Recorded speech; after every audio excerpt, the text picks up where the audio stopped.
Good morning, everyone. Thank you so much for joining the Fall Convocation for United Lutheran Seminary. I wish that we were on the Philadelphia campus together in person, enjoying each other's company, but our pandemic continues to rage on, and we still move on in our work and ministry. And so here we are in Zoom. Just a couple of housekeeping items. We are recording this session, and it will be posted on our United Lutheran Seminary YouTube channel. So you can just go to YouTube and type in United Lutheran Seminary and our channel will come up. There's lots of great resources on that channel. Any of our lifelong learning events are recorded now and put up there for your edification and use beyond the actual event themselves. Folks have been finding that using these have been helpful in some of their adult education components in their congregations. I had a couple of conferences, ELCA conferences reach out and say, hey, we're looking for something to do with our conference meeting, not just meeting business stuff, but some edification things. And so we've got some conferences using pieces of events that we've done. So check out the YouTube channel. Again, just search out United Lutheran Seminary. There is a wealth of things there. And we are going to be continuing to build that channel with all kinds of resources, lectures by professors so that you could use those. We're also looking at lecture series by our professors around specific topics. And so that's on our list of things that we want to complete as a part of our edification for all of our partners out there. Today, I need you to resist the urge to use the chat as you normally use the chat in Zoom meetings, to chat with one another. If you would like to chat with one another, please do that on an individual basis. I adore Junhee, and so instead of chatting with everybody to Junhee, if I want to, I'll just do that between she and I. Please reserve the chat for general, just for questions. I will then be monitoring those questions and posting those to Dr. Erwin, or reading those to Dr. Erwin as it seems to make sense to ask those questions. There will be a question and answer time at the end of each of his presentations today. Again, thank you so much for your support of United Lutheran Seminary in this way and in the various ways that you support us. We exist for you. We have work to do in this partnership, in this ministry and the church. And so we are here to serve and to work together with you. And so we are very, very thankful for having you in this space with us today. I am going to just highlight one of my colleagues real quick. I'm going to highlight Martin Otto Zinman. If he'll just wave. Martin is an excellent colleague and partner with me. He is currently serving in the advancement office as our congregational relations guru. And he loves to go out and meet congregations and be in congregations. So if you would like to connect with Martin, he would be most happy to talk and come out and meet your congregation and see the lively ministries that you have going on in your spaces. And then I'm also going to do one more quick little highlight and a welcome to Junhee Yoon, who is our visiting scholar for 2 years. We only get her for 2 years, but if you get an opportunity to connect with her, I highly recommend that. Welcome to ULS, Junhee. All right, that's enough from me. You're not here to hear from me. You're here to hear from the venerable, excellent, spectacular, delightful Reverend Dr. Guy Erwin, President of United Lutheran Seminary. Thank you, Deacon Shell, for the introduction, and thanks to all of you for being here. I want to say at the outset, I do not control the Zoom on the camera. It's an automatic function, so if it's coming closer or farther away, it has to do with where I stand and what I say. I'm not trying to make you dizzy. I'd like to start this morning with a passage of Scripture, one that is assigned to today in the Common Lectionary, and it's the fourth verse of Jeremiah 1.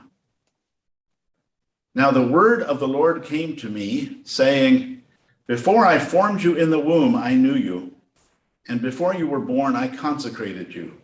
I appointed you a prophet to the nations. I'm astounded at how often the texts that have been assigned for any given day are ones that end up being prophetic or significant for what I plan to do in that day. And today's lectures on belonging are in some ways underscored by this idea that God has us, that we belong to God and are identified with God even before we are born, but certainly for our whole lives long. Please join me in prayer. Lord God, you have been a blessing to us in our lives, a blessing that began even before we were born. Remind us daily that you have known us and loved us and hold us close.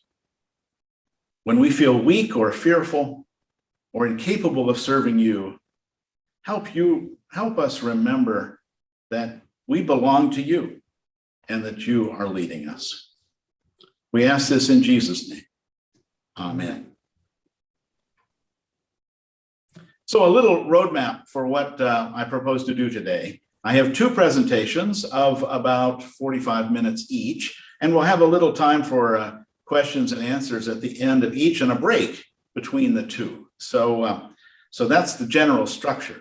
Under the overall topic of a theology of belonging, which I have decided to approach from Native and Lutheran perspectives. I'll talk a little bit more about what I mean by that as we go along. This will be a reflection that is sociological, theological, personal. It will be on several different levels at once, and I will go back and forth a bit between them, but I hope that it is clear enough for you to follow. I don't intend to use the whiteboard or PowerPoint or anything like that. It's just going to be me.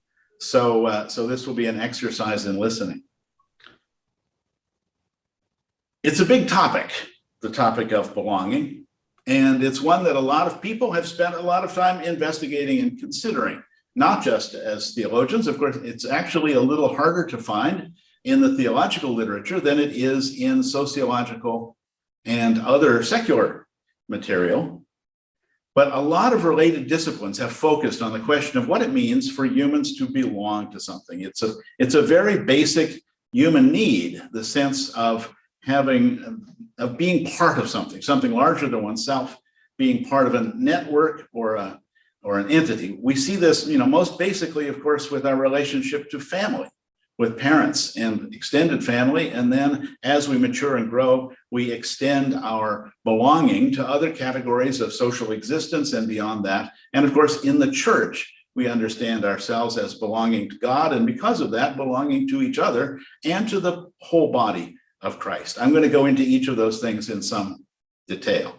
In this first section, I want to focus on what it means to belong, and in particular, use some examples from my own biography to illustrate that. In the second lecture, I want to talk more about the theological implications for us of the belonging that we recognize in ourselves, what it means for us in living out our Christian lives. So the first lecture is more theoretical, the second one, in some ways, more practical. At the same time as all that, there will be some things in here I think that you might respond to directly and personally, because there are lots of parts of the question of belonging that each one of us wrestles with in some conscious way, or perhaps unconsciously simply accepts as being part of our self-understanding and the reality around us. But the question for me that is most interesting is, what does belonging teach us about our relationship with God? What does our understanding of belonging do for that? And how does it guide us going forward?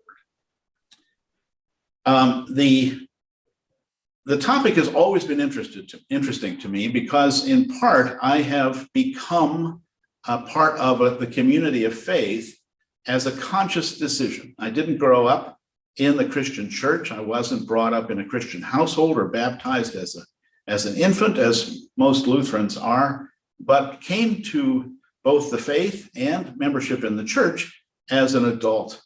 And so I went from not belonging to belonging, in a sense. And that transition was, for me, a very significant personal one. And it continues to to motivate my thinking about what I choose to do as an active, engaged, empowered person in the world.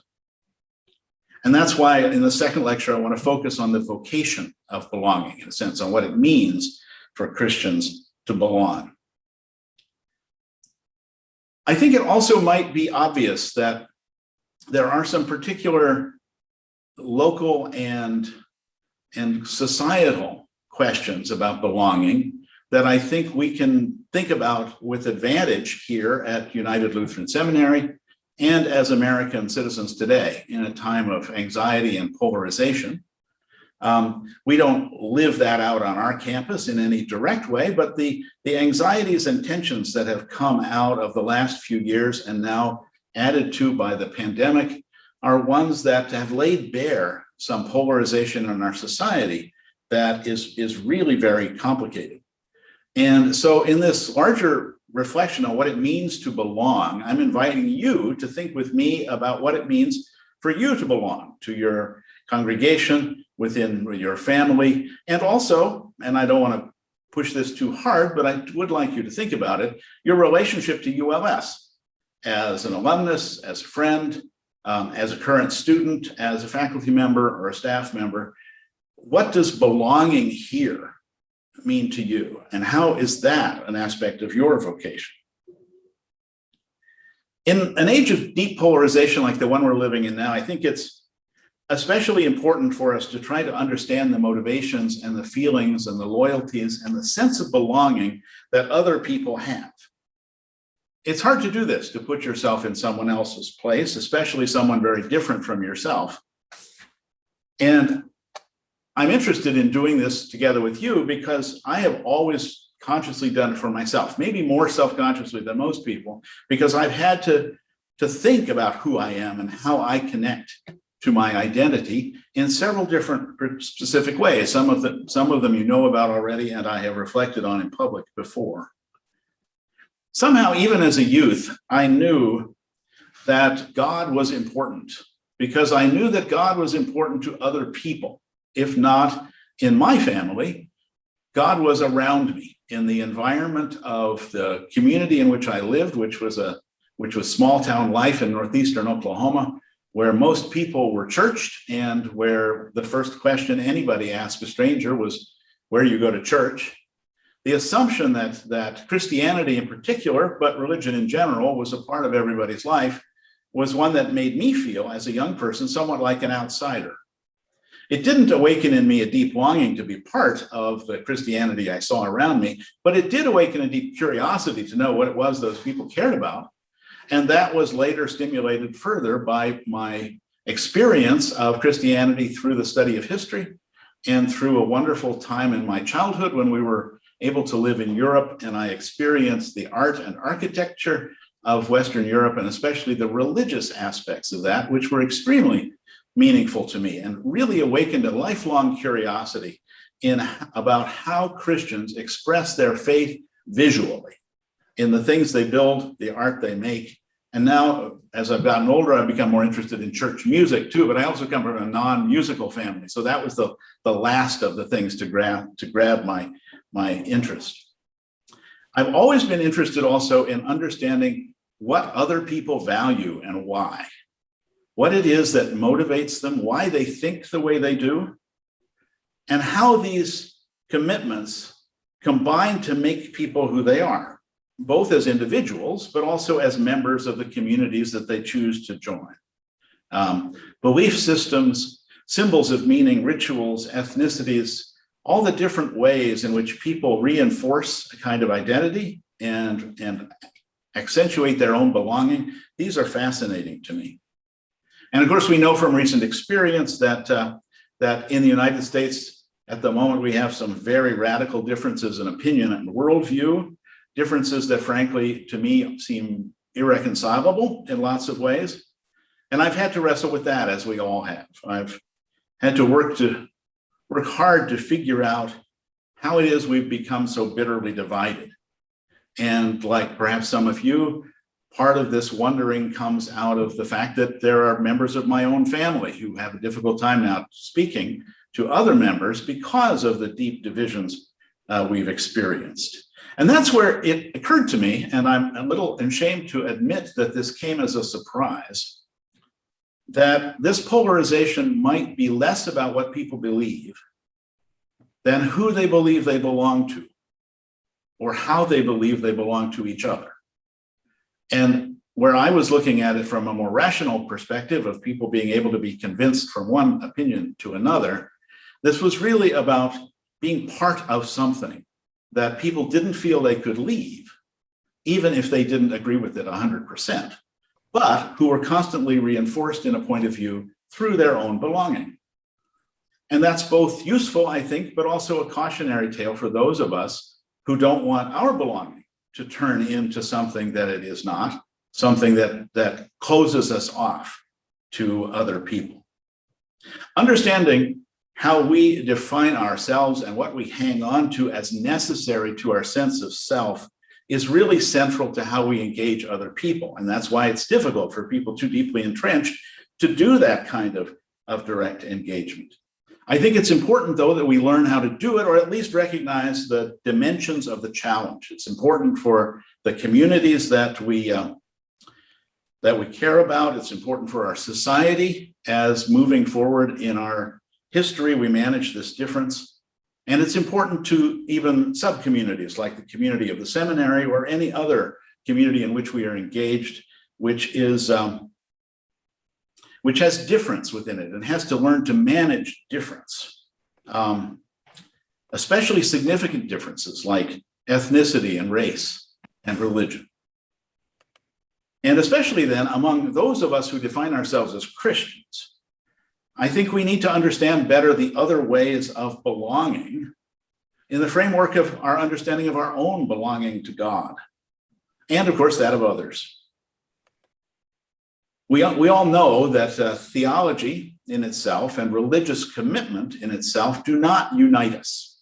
In fact, the history of Christianity it shows the contrary, that we have been able to disagree and to divide as profoundly and as deeply on issues of faith as on anything else. But belonging to God is baked into Christianity. This is the thing that all Christians to some degree can share. Again and again in Scripture and in our whole tradition, Christians have lifted up belonging to God as the basic fact of our Christian identity, and in some ways the identity of each individual believer. We express this theologically in the sense of an unbreakable connection of God that comes from God's creation of us, that it comes to us both through our physical being, part of the larger creation, but also through faith, which is a gift of God, at least in the way we express this in Lutheran Christianity, a free gift that we come to understand. It's not even a matter of our choosing to believe it, but that God helps us both by the gift and by the ability to appreciate and receive the gift. And this puts into perspective for us all of our other natural and spiritual connections, our belonging in the church, and also our belonging in the larger community, in the sense that our religious commitments position us to maintain certain things as good and to wish to see them promoted in our community. The connection, of course, theologically is first framed by the creation story in Genesis, and I'm not going to go through the entire scriptural background of the idea of belonging, of course, but God's intimate and creative action and connection to everything that God has created is depicted so richly in Genesis that we're clearly meant to understand this as being a very close relationship. The story of the fall of Adam and Eve is a story about belonging and sort of not belonging, but betrayal of belonging in a sense, and of a relationship that is ongoing but damaged. It's a kind of imperfect belonging. And again through Scripture, the quasi-familial special relationship between God and God's people gets lifted up again and again, and of course culminates in the New Testament with Jesus, whose belonging to God and to humankind draws all people to himself in the lifting up of the cross. So for Christians, this relationship, this belonging to God in and through Christ, is what gives us our particular identity as Christians. But to be honest, even Christian belonging in this theological sense has its shadow side in Christian exclusivism. The idea that there are those who don't belong or who even resist God. Much of Christian history, admittedly, shows us the church pretty strongly caught up in ideas of who does and who doesn't really belong because of differing beliefs or practices, differing ways of understanding God.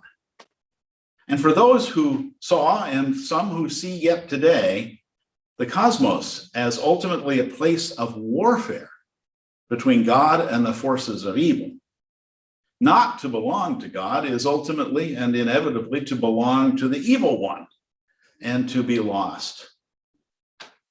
Much Christian energy has been spent on the question of what must I do to be saved? And for many, the answer has been to decide to belong consciously to God and then to demonstrate that adherence by leading a holy life.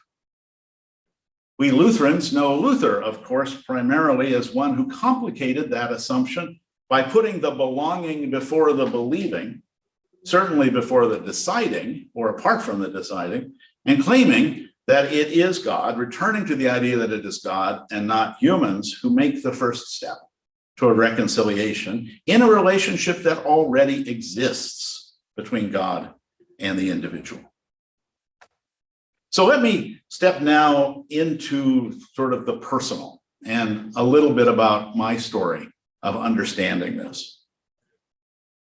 I have described to some of you how, on other occasions too, how early on I was so fascinated by Christianity. And that learning was really an outsider learning. I was someone looking in to Christianity with my nose pressed up against the glass in some ways, not wanting to cross the threshold, but really wanting to see what this was about. And in my family, which wasn't really very welcoming of religious commitments, my parents were not anti-religious exactly, but I would say they were skeptical to the point of suspicion. I think the assumption that they had made in their working life, and I hope that their experience of having a son who became a clergyman and ultimately a bishop and a seminary president has softened this position a bit with time. But in our household, the word Christian always had invisible quotation marks around it that said someone who wants to be thought of in a certain way, but who probably doesn't act that way and is putting the identity ahead of the belonging, in a sense. So I say this not because I think it's true, but because it demonstrates the hill over which I had to climb in order to be able to think and talk freely about my interest, even within the bosom of my closest belonging, which was my immediate nuclear family. I think that without knowing it, most of my childhood, I was circling the remarkable Christian thing I was observing without being brave enough to get too close. I didn't even go to church very often in the formal way, although a few times in my life I was able to convince my parents that they should take my sister and me to church because it was what everybody did. And they were even willing to do that on occasion. It never lasted very long for them. And I never felt like pushing the issue too much. And since I couldn't drive myself, it became something. We didn't have internet church in those days. I became cut off from the actual experience of worship. All I could see were empty churches and works of art and things like that, and read books about it and what it meant. So my perspective was truly an outsider one. For me, the challenge was to be able to make that leap from being an observer to being a participant, to be part of it, to go from watching to actually belonging. And it was not an easy one to make. It cost me a certain amount of soul searching, because I knew on the one hand, I could simply say I was going to do this, but I've always been scrupulous about wondering whether what I claim is what is real. And I knew that to say I believed was not the same thing as to believe. And I put a high bar in front of myself to convince myself that I believed. This is where Lutheranism comes in, of course, because it was in the Lutheran church that I visited as a college student and from the study of Luther directly, that I came to see that I was putting the question in the wrong way. That it wasn't a matter of my getting to some point of intensity in my own faith, that I would be able to cross over from non-believer to believer, but instead to recognize what God had already done for me. And that in fact, the barrier, the curb on which I was prepared to stumble didn't exist at all. And that in fact, all that circling, all those years of getting ready had already put me on the other side. I was not questioning whether there was a God. I was questioning who I was and how I connected to God. And that I was ultimately able to answer. It was a liminal feeling, and I think, although I don't look back on it and think of it as being comfortable exactly, I'm grateful for having had that experience because it helps me understand how other people feel caught in between things, part of them and not part of them at the same time. And it also related to two other aspects of my life, more or less simultaneously, because in that period in which we begin to find ourselves as human beings, especially those years that those who go to college experience, where they have in some ways the luxury of being set apart to reflect on themselves and the world. It was in those years that I also wrestled with two other aspects of my identity, being a mixed race Native American and being a gay man. These were in very different ways, also experiences of outsider-insider experience. They were, for me, of course, questions of identity and belonging that I had not resolved before I was in college. And I can't say that there's a particularly tidy point at which I can say all these things were resolved, but at least I got greater clarity as I moved along. The Christian one was in some ways the clearest, because to be baptized and to join a Christian fellowship is a quite concrete and specific thing to do. The others were more gradual. They didn't have a bright line or a beginning point or a date. But in these three major identity-giving aspects of my life, my faith, my sexuality, and my race and ethnicity, I felt for a long time like I was an insider-outsider, not fully belonging anywhere. And again, I think this is one of the reasons that this whole large question of what it means to belong concerns me so personally, because it took me so long to come to terms with all these commitments and belongings and what they would mean. As I said, I came to terms with them in some practical way within a short span of years, but they're very different. And in fact, the challenge was that they weren't always completely compatible. In developing each one, I was in some ways challenged by the others. Of the three, as I said, joining a Christian church was the only one for which I had to sign up someplace. The others were just internal understandings. My tribal membership in the Osage tribe in Oklahoma was a prior fact. It was a matter of birthright. I had been enrolled in the tribe at my birth. My father and grandmother and all my ancestors in that line had belonged to the tribe since time immemorial, and as long as record keeping had been done, they had chronicled the story of our family as part of the story of that tribe. That was not in question. It was also a part of the environment I grew up in northeastern Oklahoma, living on the reservation for a number of years.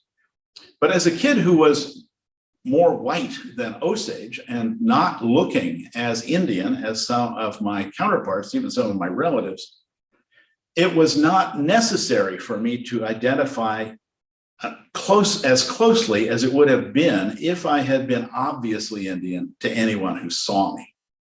And so I was able to live in a liminal position in that as a mixed race person. This is typical of my tribe, in fact.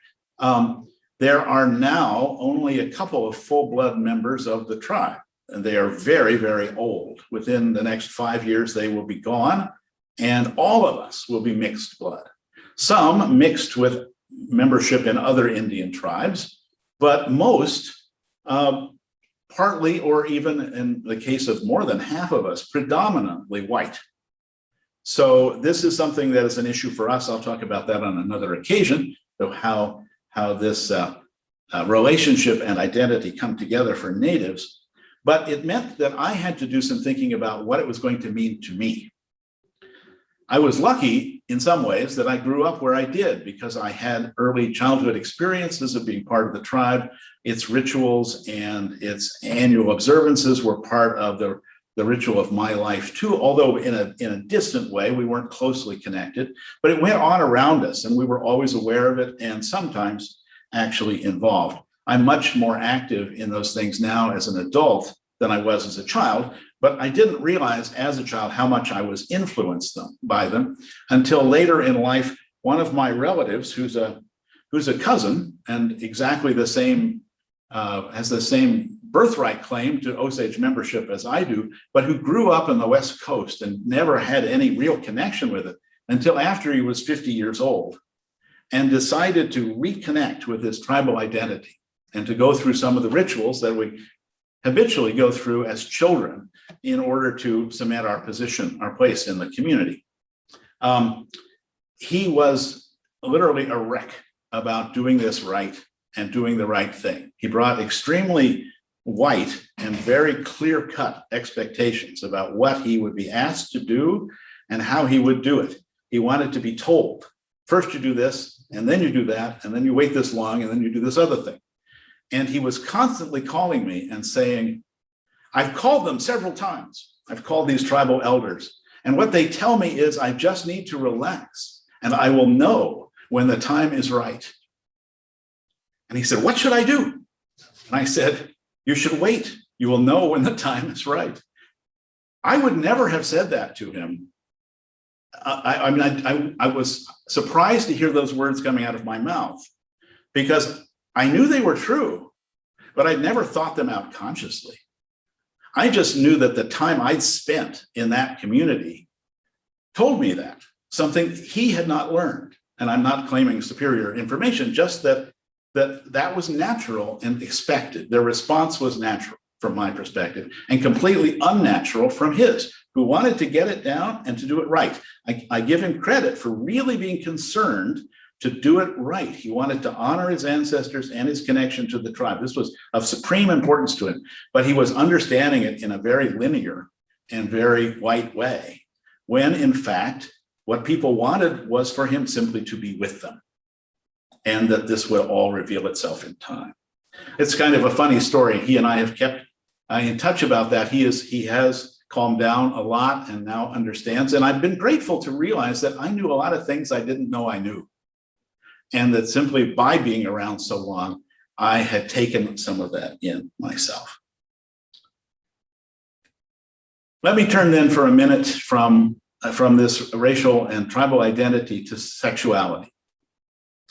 People in the LGBTQIA plus community will understand intuitively that coming out to oneself and to others is in a way claiming a kind of belonging that might, even now in this reasonably enlightened place and age, might lead one to lose significant belonging that you had before, especially if you come from a family of traditional beliefs that would find this difference hard to accept, or one in which the religious convictions are so specific and so strong that they would make it difficult for people to understand how they could live in a family with someone that different. This is a terrible kind of dislocation and a terrible choice that gay people are often, almost always in some way, forced to make. Even in an accepting household, there are other forces in our society that make it harder to be gay than not gay. And I think that the dislocation that can be caused by having to deny an essential part of oneself in a way that will cost you some other kind of belonging that you've also had as long as you've lived is really traumatic. This is, of course, the reason that the suicide rate among gay teens is so high, because you seem to be giving up so much in order to be who you are, or it can seem that way. The It Gets Better campaign, I think, was a brilliant way of trying to address that head on by saying it hurts. It hurts right now, but it won't hurt in the same way forever. I wish somebody had told me that, even though my coming out was not traumatic, I think, by conventional standards. As I said, I had a family that was largely non-religious. If they had reservations about my being gay, it was because of the possibility that would mean no grandchildren for my parents. And even that, they didn't pound too hard because I had a sister as well who married fairly young, and they were confident that there would be grandkids in that picture. But I think that there was, and this is not unsurprising, some kind of conventional anxiety about what will people think? What will people think of us that we have a gay child? It's interesting that, I'm not sharing family secrets to say that my parents have evolved and grown in their comfort level with this. Although one of the challenges for us was that we're a family that doesn't talk about deeply personal things very well. We tend to change the subject if it gets too personal, and especially anything to do with sex. It's just like uncomfortable to talk about, and so we don't. I actually, on my last visit to my 83-year-old mother a couple of weeks ago, I heard her refer to other people as gay. And I don't think I'd actually ever heard her say the word before, although she's been very affirming of me and very supportive of my relationship and marriage to Rob. But when my parents sat in the front row at my installation as the Bishop of the Southwest California Synod 8 years ago yesterday, there could have been no two people in that group of thousands who were more confused about how their child came to be this person who was both being lifted up to leadership in the Christian church and also was doing so as the first out gay bishop. Both of those things are things that were completely outside their framework of reference when I was growing up. And that's why they were outside my framework of reference too. Although obviously I've always known more about a lot of it than they did. I want to say also that because I was wrestling with being Christian at the same time I was wrestling with being gay, that I never had to choose between them in ways people brought up in a conservative religious tradition might have had to do. The church I joined, the Lutheran Church in America, was reasonably open and tolerant, at least in my experience of it. Certainly my congregation was diverse and supportive. But as you know, our church as a whole did not wish to ordain openly gay people in ways that might bring the church into question. Certainly there were a lot of closeted seminarians who were able to become pastors, and often in many cases highly successful, distinguished pastors, but they did so by flying somewhat under the radar and keeping their private lives private. That's the church I joined. And I wasn't particularly worried about that being a problem to me, because I think partly because I was naive, and partly because I believe that Lutherans, if they understood Luther and listened to Luther's affirmation of God's love for the whole person, not just some kind of refined and holy soul, but for the whole created human being, body and soul together, and the value that God put on us as enfleshed people. I felt that if Lutherans were faithful to that understanding, they would have room in their thinking for people like me. I believe, at least in the ELCA, that idea has been confirmed and affirmed over time. I wouldn't be standing where I am if that were not the case. But somehow I felt it at the time that even a church that wasn't quite there was pointed in the right direction and had what it needed to take those steps over time. Anyway, just the short version of that is I didn't have to give one thing up in order to have another in this identity. The intersectionality between being Christian, being Lutheran Christian, and being gay was not a real struggle for me. Coming out, in a sense, as Osage was more complicated and more difficult, just because as a person who doesn't look particularly Indian. It was something I had to explain to people. And explaining a kind of belonging or identity that isn't obvious on its face can sound like a claim of privilege, that I was playing some kind of a card to get status or approval or appreciation. And this is a kind of soft racism. I was really trying to explain to people who I was and where I came from, literally, conceptually, as well as geographically. But I ended up feeling the same kind of soft racism that mixed race natives often feel, as people more or less innocently then immediately would ask me what percentage Osage I was, or whether I got free medical care, or why I didn't look more Indian than I do, or most kind of freaky of all, immediately countering with a story of their own legendary Indian ancestor, as though belonging to a tribe was just a matter of deciding which story you'd believe. It was made more problematic for me that I didn't know any other gay Indians at the time. I also didn't know any Native Americans who were Lutheran. So my three identities were completely separate in a sense. That has since changed. And it has to be said that the relationship of my Native ancestors with Christianity was, to put it gently, not altogether positive. I would say that as Native peoples go, my tribe was not victimized in any particular way that was worse than any of the other general victimization by white settlers that occurred in our history. And in fact, members of my family grew to be very fond of the Catholic priests who were assigned to us and who made most of the members of the tribe who wished to be Christian, made them Roman Catholics, as was the case in my own extended family. Still, they wore their Christianity and their Catholicism very lightly. And the slightest thing would cause them to just stop being interested. And that also, I think, was one of the reasons it was hard for me to become a Christian in a way, was that I was so used to thinking of it as something that, well, people do if they feel like it. I look back on all this wrestling with these three aspects of my identity as a gift to me. I didn't feel that at the time, of course, but it seems to me now a rich time of growth, and I'm grateful that I got to work through it. I gained a lot by that. But as I said at the time, it was completely confusing.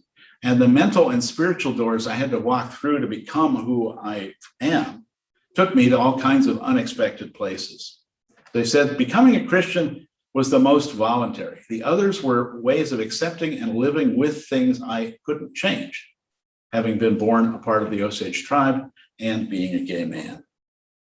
And it was becoming a Christian then, and in some ways helped me deal with the other two. And here's where the kinds of belongings can, I think, from a Christian perspective, be connected and helpful, because my identity as a child of God superseded the other identities. It doesn't replace them or supplant them. In my case, it enriched them. That's not everybody is as lucky as that. But at least they didn't, I was able to understand my new identity as a Christian as one that enhanced the whole of who I was, rather than requiring me to hide parts of it. I think we need to understand, all of us as individuals, the kind of belonging that sustains us.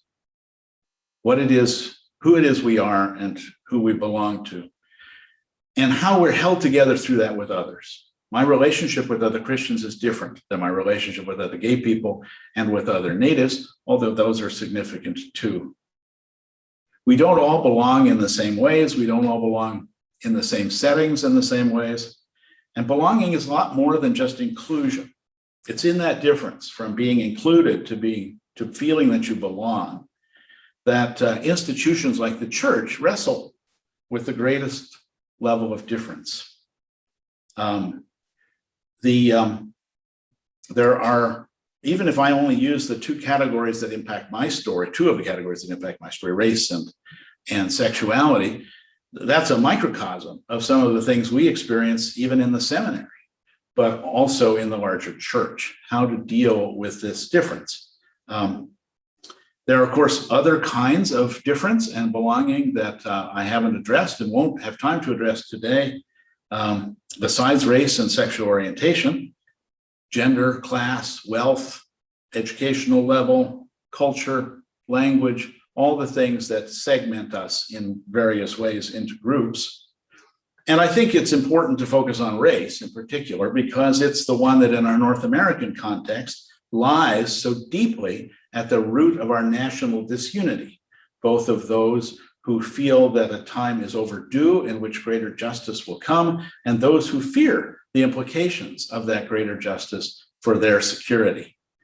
This affects everyone. It's a historical reality that is utterly unavoidable, and it's unique to us. This is really an American problem, a United States problem, a North American problem to some degree, but in particular, a United States problem, because our country has a history that is so deeply rooted in racial injustices, first against Native people, and in Native people here, I would include Latino people, because it is the brownness of the Latino community that makes them unacceptable within a white framework, not their Spanish language, which came from Europe, like our English language, but the fact that they are native to the Americas.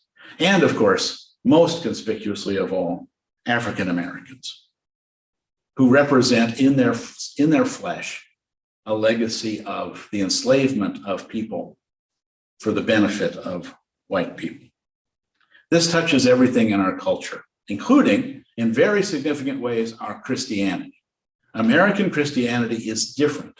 And I would say, to a lesser degree, perhaps, American Lutheranism is different because of the American crucible in which it has been experienced by those who brought it here and who in successive generations protected it and fostered it for their children.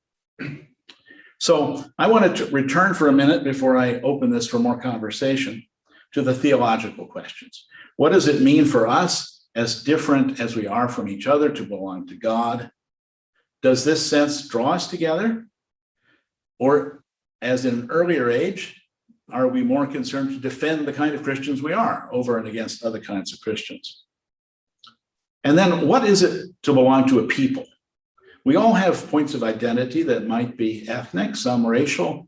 What does it mean to belong to a group with which one is connected by the very fact of one's existence? In this age of internet genealogy and DNA, I see people constantly claiming a kind of identity that they have had shown to them by genetics relating to one or another part of the world, as though it is part of them intrinsically.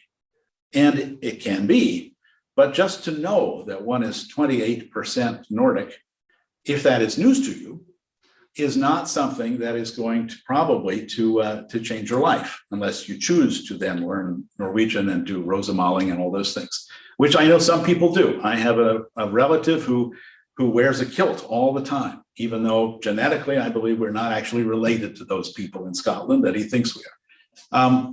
But that's important to him, an assumed identity.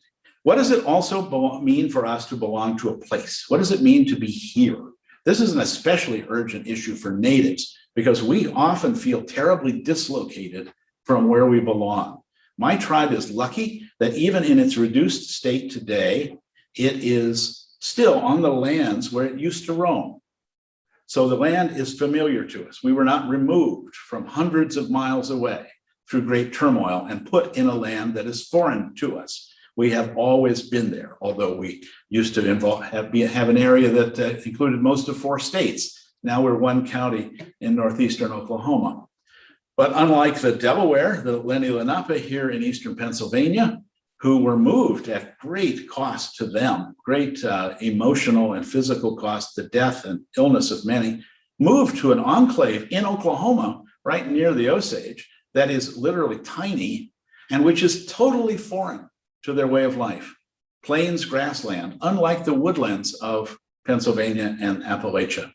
And this kind of dislocation can really be called genocide because it took away from these people their whole understanding of how they related to the world around them.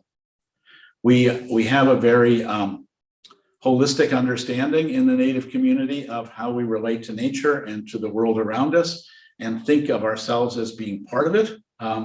I don't have time to talk about that much today, but belonging to a place is of greater importance to that community than anybody I know. And of course, Europeans who have specialized in going to other places and starting new things have the opposite of that sense of enterprise and adventure that could take you across an ocean to farm a place you've never seen. I mean, I think there's courage in that, and there's something to be admired, but it's a radically different approach to place than natives would have.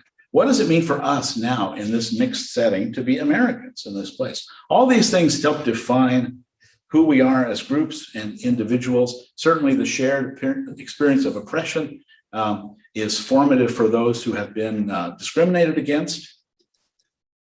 And so my question to you, and I'd be interested to hear a couple of stories, we don't have time for lots, but a couple, is where do you belong on the map of belonging? How do you understand yourself as someone who belongs? What comes first, and how would you rank these things? Then after the break, we'll talk about how these facts shape how we decide to live. But for now, the question is, where do you belong? To whom do you belong? And how do you understand that belonging? I'll turn it over to Shell to moderate comments or questions or to recognize you to speak. Yeah, if you would like to speak, please use the raise hand feature under the reactions button at the bottom of your screen. That way I know who would like to make a comment.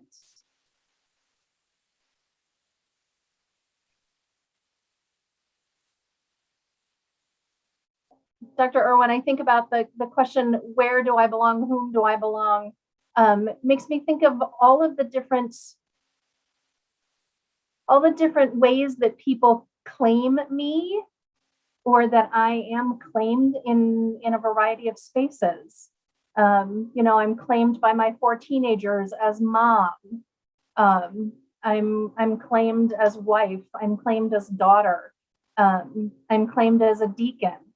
And that at times those are individual places or belongings, but they're all wrapped into one cord. And so they're not necessarily separated, even though right now I'm not functioning as mom, I'm functioning as Deacon Shellhuth. Doesn't change that I'm still mom. And if the phone rings because I got a sick kid, so that we're complex in our belonging. Mm-hmm. Indeed. It also is something that doesn't stay exactly constant through life, as you pointed out. We are a child of someone, and then eventually, to be honest with you, if we're lucky, we have the opportunity to offer them care and support at a later point in their life and ours. And those of us in the sandwich generation can appreciate that. Although I have no children, I have had parents who needed my help. And those who are both mom and daughter at the same time are really can be quite torn. One of the things I would want to lift up, though, about the belonging question and why I've emphasized how belonging can be problematic, different kinds of belonging can be challenging, is that I think a lot of people have a belonging that they don't recognize. And that's, when we talk about things like white supremacy, people often react with real negativity. But in some ways, what is meant by that is that many people, without even knowing it, participate in a kind of belonging that other people do not. And that the unconscious belonging to a system that is in a way created for you and tailored to your expectations and needs is something that a majority can often no longer see because it has become the background. We have a question in the chat from John Pearson. John asks, could you say a word or two more about the current polarization in society as being not as much about holding about a particular position, but rather about belonging? Yeah, I'm happy to. that's really a whole topic unto itself. But I would recommend to you, among the things that have influenced me has been Jonathan Haidt's book, The Righteous Mind, which builds on a tradition of talking about personality and as a way of dividing people. That some people look for a kind of authority and certainty that others don't and are willing to accept things for that others will not. Then also there was quite a lot of work on this, and I should have made a list, but the question of why people, it started really with Thomas Frank's book, What's the Matter with Kansas? Why would people make choices that actually disadvantaged political choices, would vote for things that made their lives more difficult? And we've understood that in the political world, there is a way to manipulate people's sense of belonging through their feelings to motivate and mobilize them in support of things that aren't really necessarily in their interest. And that's where I became more aware. I mean, I've always had sort of a low view of human nature, I'll confess, but that's where it became very clear to me that people were not thinking with their minds. They were following with their hearts, and they were choosing to be with people like themselves, even and to oppose, sometimes this put negatively, to oppose people not like themselves in order to secure their own place. And I think that's what's kind of happening today, that when you can choose to believe your own internet search over the CDC on advice about vaccination, you have decided to join a group. You have not articulated a convincing opinion. You've expressed a loyalty. And I think we see that, of course, very clearly focused in those who are loyal to a particular politician. But it's not just there. It's been around forever. And it's just become really pointed right now that it's quite obvious. But, I've always been a little disturbed by the way Americans have seemed so eager to make belonging a kind of like rooting for a team. The way we use the flag, for example, as kind of decoration, instead of the meaningful and powerful symbol it is, which if we understood that more fully, we would use it more sparingly. If we didn't consider every political campaign to be like the Super Bowl, where somebody has to win and the others have to be utterly defeated, I think there's a lot in our society that promotes the wrong kinds of belonging, I guess is the short form of that. I think Junie had her hand up too. I just wanted to express my appreciation because when I was listening to your this morning lecture, the belongingness and then making home and then making sense of myself in the society where I am, it has been always my question, and even my dissertation is about making home. And then multiple belongings and then you also expressed that I'm blessed to be in that position. It has been very difficult for me too, as a woman who is a first generation Korean and then became Korean American. And then early on, when I was 5th grade, I got to know that I was different from others, being lesbian and being Christian, lesbian and Korean descent, and then moving to different continent, belonging to different country even. So I am very much appreciating your sincere disclosure and then trust in us to understand the position. And at the same time, the multiple belongings, I think it gives us strength to understand in between places. We get to know who we are, the complexity of human belongingness. It cannot be linear or monolithic. You're always belonging to multiple places, even when you're heterosexual, even you're one country forever. You are belonging to multiple places if you expand your ability to understand other people with that complexity, understanding of complexity of humanity. I think it gives me hope, and then I think it connects me to God, and then that is blessing from God that I have opportunity to be in multiple in between places, and then be in a position that I can open to others, because I've been there. I've been very lonely. And now I can be connected to others. So I am so grateful about this opportunity to listen to your story, personal and then theological. Thank you. I wanted to say thank you. Thank you. One last quick question, and well, I don't know if it's not going to be a quick answer, but there's one last question in the chat from Dr. Robertson. Excellent presentation. In light of belonging, how does white America face its fear of others, those who they have oppressed, Native and Spanish people whose land was stolen from them in North America, and Africans who were kidnapped and enslaved? I think that that question is the fundamental one in some ways about how we negotiate this crisis of difference that we're in right now. And I think the insight expressed in the question is really part of the answer. That I believe very strongly that what is at the root of the white reluctance to deal with the reality of our past and the way it has shaped our present day is fear. That people are afraid. They're afraid of shame. They're afraid of guilt. They're afraid of change that might work to their disadvantage. If one thinks, for example, that the entire continent was essentially taken from people who already lived here, there is almost no way one can conceive of some kind of justice to people who have now been reduced to a small number and scattered and are not even all one thing in themselves. How can we ever make that right? I use that as an example, not just because I'm Native, but because I think this is the most intractable one, because it was the completely successful one.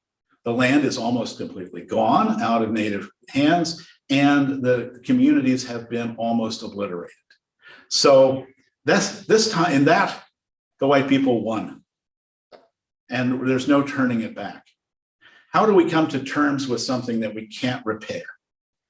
Of course, the hundreds of years of chattel slavery that occurred in the United States and the enslavement of African people here and the generations of enslavement that followed, that is also something that we cannot easily get our minds around any kind of meaningful justice. I'm very interested in the question of reparations, just because it requires so much imagination and so much reflection to think of how to do that in a way that's meaningful and not just like a temporary thing right now.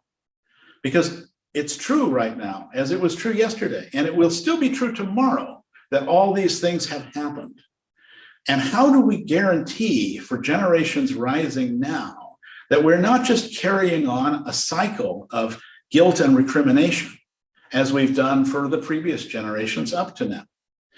So much of the bad white reaction to the greater equality of African Americans has been because of anxiety that they would lose something in the process. Or, I think even deeper, that what they have unjustly.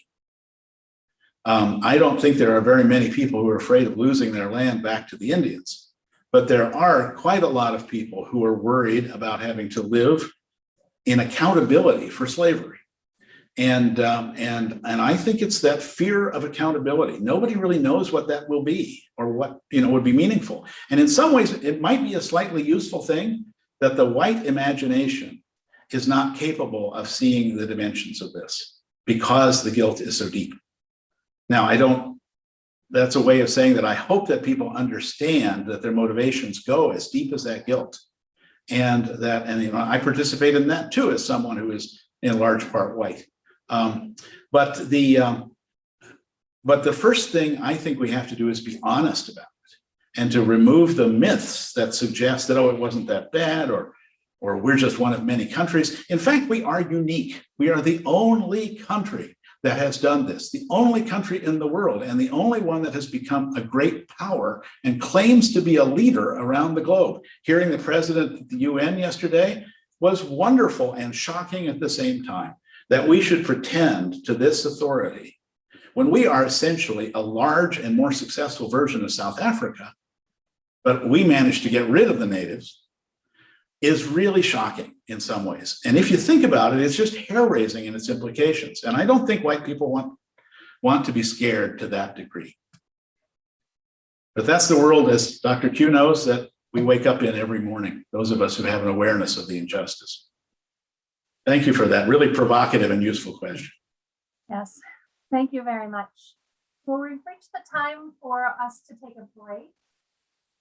So may I suggest that we take a 10-minute break and reconvene at 10:20. Okay. Welcome back to the second part of our presentation by Dr. Erwin. Thanks. I see people are trickling back, so I'll start off at a stroll and begin by picking up again a little bit on what we just were talking about when we left. Both the observations by Dr. Junhee Yoon and by Dr. Q put me in mind of a question I have long asked myself, and it's a rhetorical question. I'm not expecting you to answer it, but it's something I'd like you to think about. In light of the fact that the United States as we know it is essentially a nation founded by migrants to these shores and sustained and re-strengthened again and again by renewed waves of immigrants, of course, very predominantly from Europe, but also from other parts of the world. Why is it that, knowing that we come from so many places to become this complicated, complex country, why are we not better at managing difference? How did we lose that? I mean, why did we replace it with some kind of myth of magical unity that we can never achieve? And I think, as I say, it's a rhetorical question. It just seems to me we ought to be, as a nation of people from many different places who have converged, even aside from the great injustices inherent in our founding, we ought to have been better at a healthy assimilation and belonging and not a kind of tribal one. So, and by tribal in this case, I mean, of course, not the native version, but the associational one.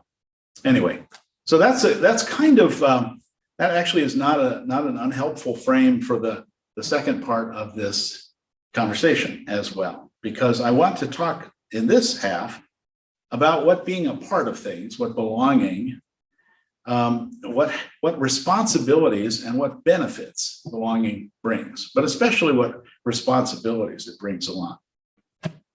I think it goes without saying that belonging as a concept is a matter of great complexity. I didn't begin to touch the sociological literature on this, although people who do know about it, if there are any of you who've done any study on the social construction of reality or anything like that, will recognize that I depend, as most people who think about this do, depend on the work of others through the years. And there has been a lot of discussion of how we understand who we are, where we are, and what our position is in the world. So belonging in the more abstract sense. I want to focus, though, because I promised that this would be theological, to focus on it from the perspective of Christianity and being Christian and what that means. How does God show us that we belong? What does Jesus have to say about our belonging? How does belonging and the implications of belonging shape Christian community and our thinking about what it means to belong to the church, to be a part of the body of Christ? And ultimately, and I think this has been something that has been tested and challenged in new or at least slightly different ways in the course of the pandemic, what does belonging mean for the communities that we call church? Again, as I said last time, I think in some ways, I mean, I know the Bible scholars will raise their eyebrows, but if I were to make a broad generalization about Scripture, which of course is risky to do because it is so many things, but if I were going to say something about it that I thought was useful for us as a community to understand, it is that the purpose of Scripture is to describe the connection between God and humankind. That's its core purpose. It, of course, does this in many ways. The relationship is not an easy one or an even one, and it has all kinds of things in it. And of course, it is written from a human perspective of God. So the speculation in it about God is indeed speculative. But at the core, it is about connection, the connection between God and God's people. And this is essential to our thinking about belonging. I mentioned tribalism as one of our challenges, and I think that it's kind of useful because tribes are a biblical idea as well. We hear of the people of God in general, of the people of Israel. We hear about tribes within them, and certainly a lot of what is described in the Hebrew scriptures is tribal, in a sense of the way people understand the group they belong to and how they associate with each other. God's people are a tribe. They're later many tribes. You could even say today they are tribes. If you wanted to look at, say, denominational and cultural differences as being somewhat tribal, you could call the Lutherans a tribe. I'm not sure that's super useful language, but for the purposes of this moment, I just wanted to throw it out there and saying that this is a kind of belonging that is significant in human experience and is one that is shot through Scripture, especially the Hebrew Scriptures, where God intervenes in the life of the people through in various ways, through the words of the prophets, through all kinds of disasters and actions of more or less direct kind. And ultimately, of course, the care of the relationship with God is to some degree entrusted to a priestly caste who carry out a kind of ritual worship and maintain the temple and all those things. I don't need to get into all of them. I don't want to risk caricaturing it.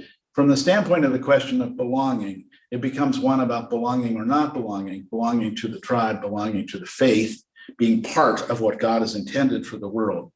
Those who hear and who follow, and those who do not. You know, one of the most interesting things about the scriptural account of God's people is all those other people in the story who are not God's people, who are only kind of props in the story, the ones who get vanquished or pushed out or threatening from a distance, all the Egyptians and the Babylonians and all the others who are out there clearly, but not important enough to take seriously in their own right, only as they relate to God's people as oppressors or challengers or the people who are already on the land and have somehow either to be assimilated or dealt with. And there are lots of implications of that for our own understanding of our occupation of this continent, but again, that's a topic for another day. It's belonging I'm interested in. Early Christians, of course, set a new paradigm, understanding the presence with them of Jesus and Jesus' message as a new way of seeing connectedness to God. Through Jesus, the texts of the New Testament express in lots of ways, especially St. Paul expresses how a new family of the faithful is born, a non-tribal family that comes through faith, through the gift of God. It's apart from lineage and custom and ritual, and embraces, in theory, greater difference, that the gospel comes to all nations, in a sense, with all of the complexity that involves. Of course, we know from the experience of early Christians, this is all very difficult. The process of defining who a Christian is and not is a complicated one that takes centuries to resolve, and that in some ways, the way we know of church is the effort to do the defining of the belonging. Again, more subject than we can cover in a short lecture today. But part of our story as Christians is the story of developing an understanding of belonging. The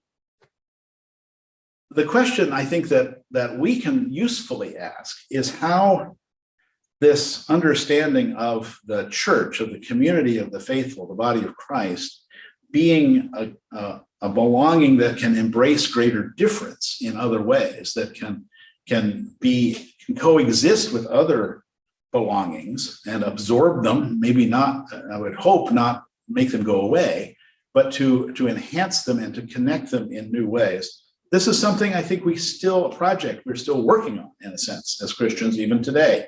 And as the ways of being Christian and understanding Christian community have evolved as well. The theological reality is expansive. It's inclusive. God is creator of all. All belong to God, whether they like it or not, whether they're aware of it or not, whether they resist it or not, if we understand creation to be God's gift, we understand everything in it to also be part of God's intention for us, not perhaps as it is in the moment, but as it was in its origin and as it will be in its fulfillment. So this is part of the larger arc of human existence. The human experience of Christianity, however, in contrast to that overarching arc, is smaller. It is actually not, for the most part, inclusive.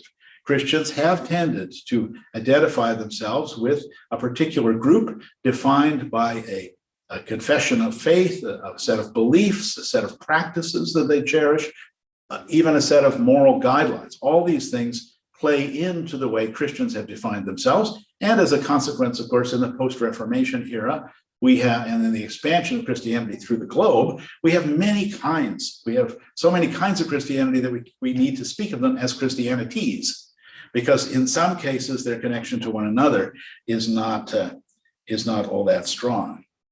I think that there is something really important to recognize in the natural human tendency to establish and maintain boundaries. That belonging might, in some deep sense, require for us some sense of not belonging, of where does a person put themselves on the edge. Just as a small excursus, I personally have always been especially interested in theological figures and religious leaders who are embedded in a tradition, but who take it to its edges, who go a little farther than is comfortable for the people in their time and place in pushing the envelope about what it means. There are lots of examples of this in every tradition. The ones in our Lutheran tradition that interest me personally the most strongly are Count Zinzendorf, who is associated with the Moravian Church, but really who was through and through a Lutheran in his way of understanding God, and Emanuel Swedenborg, the Swedish mystic, who in an entirely different way, although a contemporary of Zinzendorf, takes the core Lutheran ideas of his upbringing and situation and spiritualizes them into a vast understanding of how everything exists at the same time, and the spirit world and the physical world coexist and interconnect. This is, you'll ask me someday to talk about that. The point is that Lutherans could not tolerate either of these movements, either the spiritualistic one or the extreme communitarianism of what we now call Moravians, and both of them ended up excluded from the understanding of what is Lutheran, not just orthodoxy, but also orthopraxy in this case. They didn't behave as they should. And so I think that for identity, often the boundary keeping has been the main thing. I talk a lot when I talk with church groups and synods and pastors' convocations about how the church has moved from being a bounded set, where our main activity is to protect our sense of who we are by defending our boundary, to a centered set, where we look at what is most important to us and we associate belonging with those who are oriented the same way we are. Rather than drawing a circle around who's in and who's out, we establish a center, a core position, and we look to see who's with us and kind of forget about the rest. That the line is, it might also be evolving. Some people might be with us sometime and not another time, or not in every way, but we look to see kind of who has collected around the center of the set. These are all ways also of thinking about belonging in a sense. When we talk about belonging to the body of Christ, what do we mean? Obviously, there's a theological, spiritual reality, but we have actualized this. We have embodied it. We have incarnated it in a sense, even in our way of worshiping together, in a self-understanding of being something different than just an organization or a group, being collectively the body of Christ. When St. Paul talks about discerning the body of Christ in the Eucharistic feast, I think it's not just about bread and wine, but about discerning the presence of Jesus in the midst of the community. I don't think that's the only thing it could mean, but that is, I think, the main thing it means. And for us, taking then that sense of the body of Christ that one feels in the intimate and deep and faithful connection in the act of Holy Communion, building community, and then understanding what that means when the service is ended and people have gone out and back into their worlds. How are we body of Christ then? Of course we are, but we wrestle greatly with what that means. The way that the church in the Middle Ages, which of course the late Middle Ages and Reformation are my special field of study, and I've occupied myself more with them than any other part of our story, the medieval cultivation of a sense of connectedness to God through the cultivation of the holy is really important. I mean, it fuels a great deal of the creativity in medieval Christianity. The prime example of the cultivation of that relationship, of course, is seen in mysticism, in the very many different flavors in which medieval mysticism develops in Europe and beyond. The goal of all of it is the intimate connection to God, the sense of, in this case, belonging that is so great that in the case of the mystics who have had the most profound mystical experiences, it transcends the difference even between the believer and the object of belief to God. That a mystic in this sense is blended, it becomes a part of, at least holds on to the hem of a conceptual garment of God. And that is what is sought after, is that sense of authentic, deep connection. In a much more practical way, medieval Christianity is characterized by an attempt to follow Jesus through self-renunciation. The whole Franciscan, well, the monastic movement in general, as I said, there's too much to talk about in a short time, but in particular, the revival of the committed religious life represented by Francis of Assisi and his contemporaries in the mendicant movement in the Central Middle Ages is really of fundamental importance to large parts of Christianity even now. The idea that by setting oneself apart, by renouncing oneself, one belongs more completely to God is an idea that still permeates Christianity. It's stronger in some places and weaker in others, but it's still there to some degree. And I find it even among our Lutherans, who in some ways I think should be oriented in other directions, but still it remains a question for us that we ask ourselves, what do I need to do to prove that I belong? And for those who are insecure in their faith and who isn't, I mean, that is also part of the human condition, the natural desire is to look for ways to reinforce the sense of connection. And in some ways, the straightest line between those 2 points is some kind of behavioral decision. I will do this, I won't do that. Both the renunciation of the unuseful and the taking on of new responsibility are part of that. So the kind of ascetic element in Christianity is a way also of belonging, of asserting a connection to Christ and to God. Francis of Assisi, of course, is the most literal example of this, who tried literally to be Jesus again, in a way. I mean, he wasn't vain enough to claim what he was doing as that, but it's very clear that he and his followers believed that they got closer to God as they became more like Christ. And there's a whole strain of Franciscan mysticism that draws people in that direction, to be like Christ, to imitate the sufferings of Christ, even to the point of experiencing them oneself. The manifestation of that in the story of Francis is the late in life appearance of the wounds of Christ on his own body, that by his deep faith, he had made himself close enough to Christ, that he actually came to bear the same wounds in a miraculous way. So this is an exaggerated form of that belonging by self-identification, but it is definitely a way of intensifying the sense of belonging. With the Reformation, of course, there is a fairly direct, fairly strong change in direction. Luther's emphasis on a return to first principles about God's love preceding everything else takes some of the force out of the medieval effort to reckon with human and to increase human perfection, and relaxes that in some ways.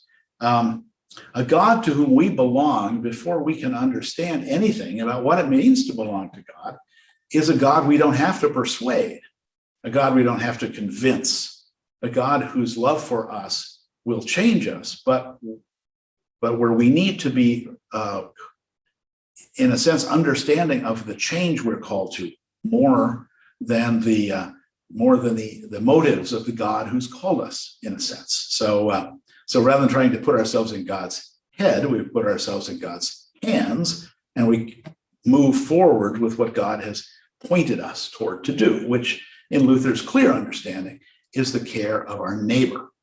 So one of the significant things about the belonging to God that Christianity lifts up, the belonging to Christ that Christianity articulates in the being part of the body of Christ, is that when we become more, when we belong more to God, we belong less to ourselves. That there is a pull away from the personal or the individual toward the collective, because we can't just empty ourselves out and belong entirely to God. If we want to live in self-renunciation, we have an object for that energy, which is our neighbor, that we are social creatures. We know, except for the Christian flirtation with Hermeticism, with being a hermit, for the most part, Christians have understood the call of God to be one of association with others, that we're not Christians in isolation, but in community. Again, the body of Christ, individually, but also collectively. Protestantism itself, though, beyond Luther, you have to understand that Luther talks about a lot of kinds of freedom that no one in his actual orbit ever experienced. He doesn't give people the freedom to be Christians of his type or Christians of the other type. They are the Christians of that place. And by being Christians of that place, they are Christians of his type. And the ones across the border in Ducal Saxony remain faithful to the Roman authorities. So the only real difference is who rules them and how they are going to accommodate themselves to the teaching that they hear in their own settings. So the Reformation is a gradual undertaking. But as Protestantism matures and develops and splits off and begins to be more about the freedom to understand God as one interprets Scripture and interprets God's action through the Spirit, we get the vast variety of Christian religious experience that we see probably most conspicuously in the United States of anywhere in the world. There are lots of Christian churches in lots of countries of the world, but I would argue that there are more surviving vestiges of splinter Christianities in the coexisting in the United States than any place else on earth. Where else can you get people who still live in the late 16th century manifestation of Anabaptism than in South Central Pennsylvania? I mean, even though that phenomenon is spread throughout the world and shows up in some unlikely places around the globe, nonetheless, it is here that was in the United States, that was the jumping off point from Europe. So many religious movements of which there is no trace left in their countries of origin have survived in this country. And they continue to grow and develop, especially as Christianity has gone out through, in many cases, American evangelical and charismatic missionary work, and then come back to us through the migration of people from other countries into the United States. We see a constant movement of Christians, and this all being under the wider umbrella, usually of some kind of Protestantism. But this means that each of those religious communities has to think about what it means to belong. And for some, having a bright boundary between their own group and other groups is still essential. For those especially that are rigoristic or separatist, that becomes part of their identity. We are these people who do this, and people who are not with us in this are not of us. And we talk about the custom of shunning, which in a way is simply an acknowledgement that people are not of one spirit, and therefore, but then the part that troubles us is the therefore. not being able to live together in community because of this difference. In some ways, I think that's ultimately just very honest about the challenges that it is difficult to live in a setting in which people have very different points of view. But that's the call that we have in the United States, is to live in the midst of pluralism and diversity in a country that, at least in theory, doesn't favor one religious group over another, but as we know, has a kind of construction for white Christianity that has been, in the past at least, normative for our understanding of social life. But I want to turn more specifically in this time to Luther, to the question of Luther and how Luther instructs us in this. Luther teaches us very clearly about our responsibility for one another. The whole catechism, in a way, is an exercise in turning in conviction and trust in God. That's always first. You will fear, love, and trust God. But the most important words, for me at least, in the catechism are these: so that. So that you will do this, so that you will care for your neighbor in these particular ways and understand what you are doing and why you are doing it. And the turn of Lutheran Christianity away from the abstract connection to God toward a practical connection to one's neighbor is fundamental. And it's not unique to Lutheranism, obviously, but I think we express it in some ways that are especially clear and about which we can be happy. I think this is one of the aspects of our teaching which renews itself in every generation and proves its wisdom. And in some ways, if I were to, as I probably would, call Luther one of the great geniuses of Christian thinking, it's because of, and partly because of, that turn to the neighbor that he makes so explicit. One of the challenges of this, though, is that we haven't been able to live into some things that Luther didn't think about. I mean, as I said, in Luther's time, you served your neighbor, but you served a neighbor who lived nearby and who was reasonably like you and who was in the same situation that you were, even though they might be rich or poor or have different physical characteristics. Still, they were part of the same society and the rules were known. You know, one of the things that defines belonging and the construction of reality is a shared understanding of how the world works. And Luther's Small Catechism is actually partly that as well, especially in the table of household, for the household, in which he describes the duties of the different members of a household. And he describes the role of the father within a family, the pastor within a congregation, the ruler, the magistrate, or the prince in regard to the community.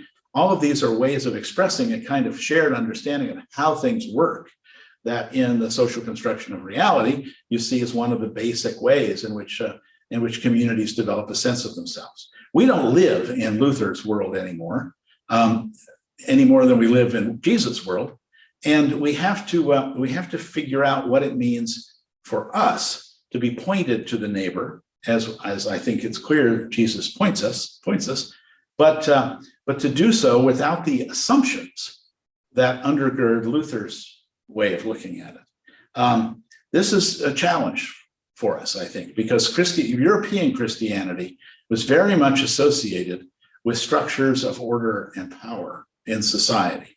So much so that we have a hard time imagining Christianity without them. It seems formless and vague.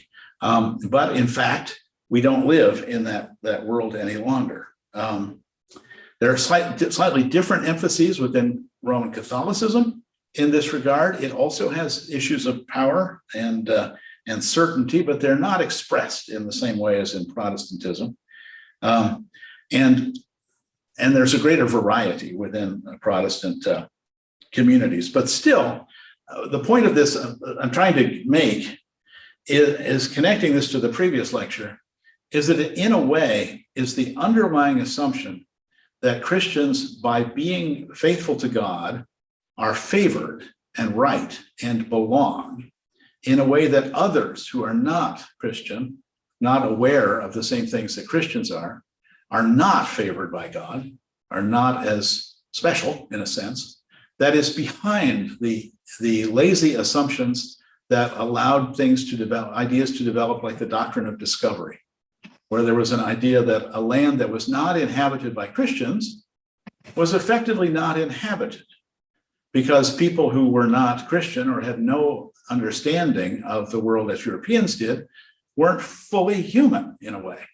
And obviously this is different if a European encounters in this new discovery, a population that is vastly superior in numbers and skilled in fighting, then it becomes a matter of conquest.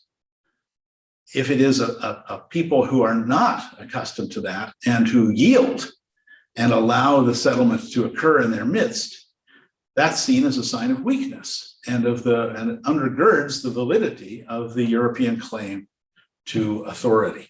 Again, that's another subject I could develop further, but the relationship of Christianity to conquest and domination and colonialism is a traumatic and complicated one that still requires unpacking everywhere in the world outside of Europe, but in special ways in the United States as well. I think that it's these zero-sum ways of thinking of belonging, that everybody who doesn't belong explicitly doesn't belong, are ones that diminish the value of other human beings and not only lead to that kind of coercion and conquest, but also remain destructive in our own ways of thinking even now. The place where that's most acutely demonstrated in our American experience is in the history of slavery, because slavery tests the very limits of belonging. People who belonged, who had a social structure of their own, and belonged also, as natives in the Americas belonged to their own place, belonged to a place that was deeply ingrained in their history, were removed from it forcibly and sold into servitude to other people in another place. The racial difference, of course, is extremely important because Europeans would not have done this to other Europeans. They would only do it to people that they could consider not fully people, people who didn't belong to God in the same way they belonged to God, and therefore were upon whose bodies they were able to force this, to coerce and force and remove and sell and enslave. The idea of humans as property violates every sense of belonging, because it takes people out of whatever belonging they have and puts them into a new one that is not based in genuine human relationship. It's one that separates children from parents and spouses from each other and breaks families up. It renders them property. It objectifies them in a literal sense. And it is unnatural and the real opposite of belonging, even though enshrined in the law of property, slavery is actually an ultimate expression of a kind of belonging. One person now belongs to another person as an object. I think the confusion in our minds sometimes about belonging to something bigger than ourselves and protecting what belongs to us is a major quandary of our existence. That we live in a consumer society. We are grateful for the comfort and prosperity we enjoy in this society. There is much of it we would be hard-pressed to sacrifice. But at the same time, it means that we have shifted in some ways away from a sense of belonging to something greater to ourselves than ourselves, to focusing on what belongs to us and protecting and enhancing that. So it becomes less a matter of relationship and more a matter of property management. And in some ways they collide.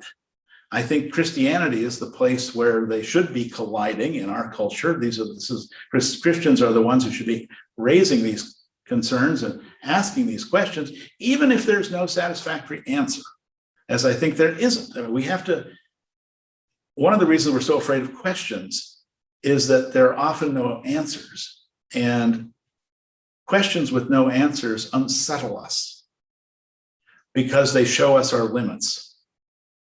And they make us literally uncomfortable. I will confess to being one of those professors who on, I hope, very rare occasions has been asked a question the answer to which I had no clue. And I made something up. I mean, it wasn't fiction.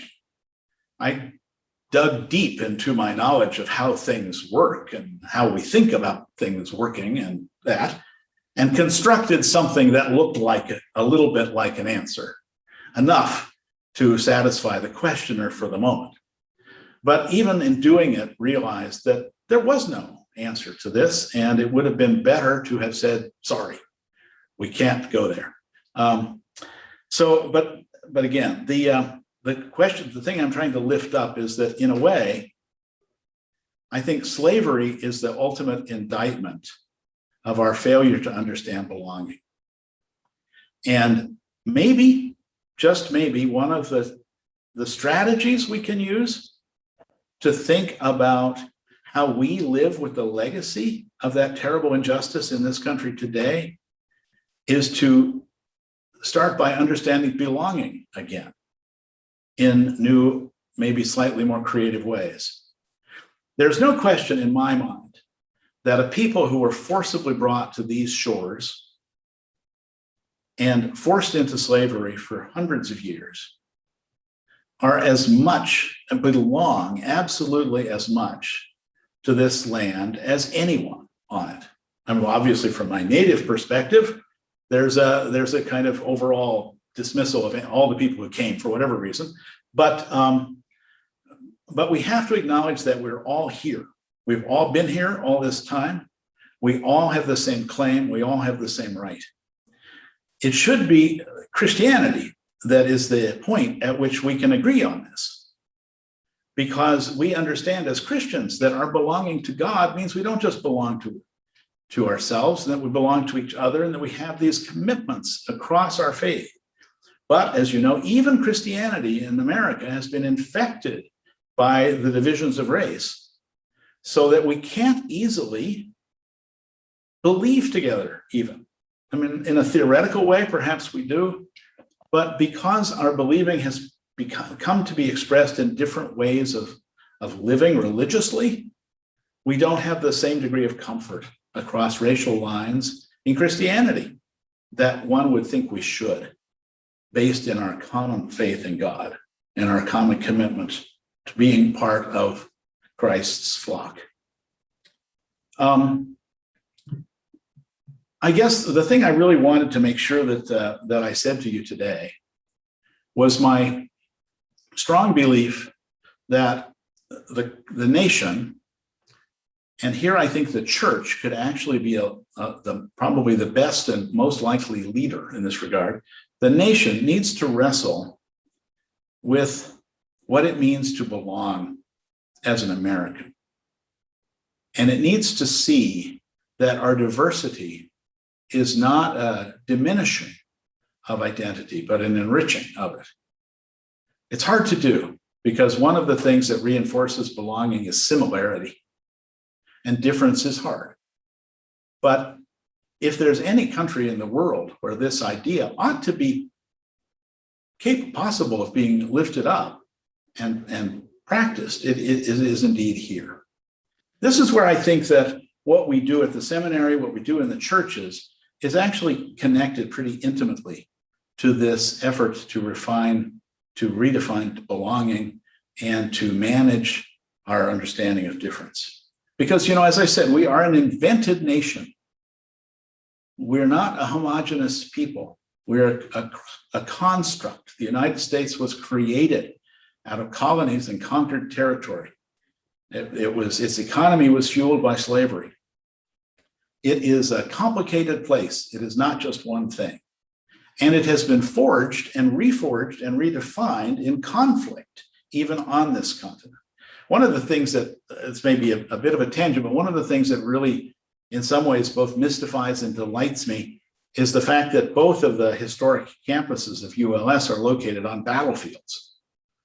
Maybe that's a metaphor for Christianity, but in fact, if you look just within the narrower scope of American history, the battle to protect Philadelphia and that occurred here on this hill long before anybody imagined putting a Lutheran seminary here, and the battle to to preserve the Union from a war waged to protect slavery, which reached its culmination on the battlefield of Gettysburg, are crystalline moments in the history of America that represent a commitment to belonging to something new, belonging to a new nation, in a sense, that was based in ideas of liberty. That's a big area, and I'm not sure that we always mean the same thing when we talk about liberty. But it is important that we get beyond the pious myths about unity and understand that our belonging can encompass difference, that we can be part of something and yet not all be the same. Our out of many one motto, e pluribus unum, the whole melting pot myth, the woven tapestry some people like to describe of the immigrant experience in America, those are ways to try to explain why we're not, how we came out of many things and became one thing. The fact is, it's not true. We didn't become just one thing. And the motivation behind the cooperation that did exist, the blending that did occur, was really progress and wealth. It was economic as much as anything else. People, with some exceptions, did not come to America for some kind of theoretical freedom, but for greater prosperity. Freedom is one of the things that they might have gotten along with it, but it has to be said that economic migration was the primary way the continent was settled. And we have canonized that. We have baptized it and said that the blessing that a prosperous, powerful, and rich America became is the result of God's favor on people who claim belonging to God as their primary identity, but in reality, I think in many cases, are looking to economic self-improvement as their major motivator.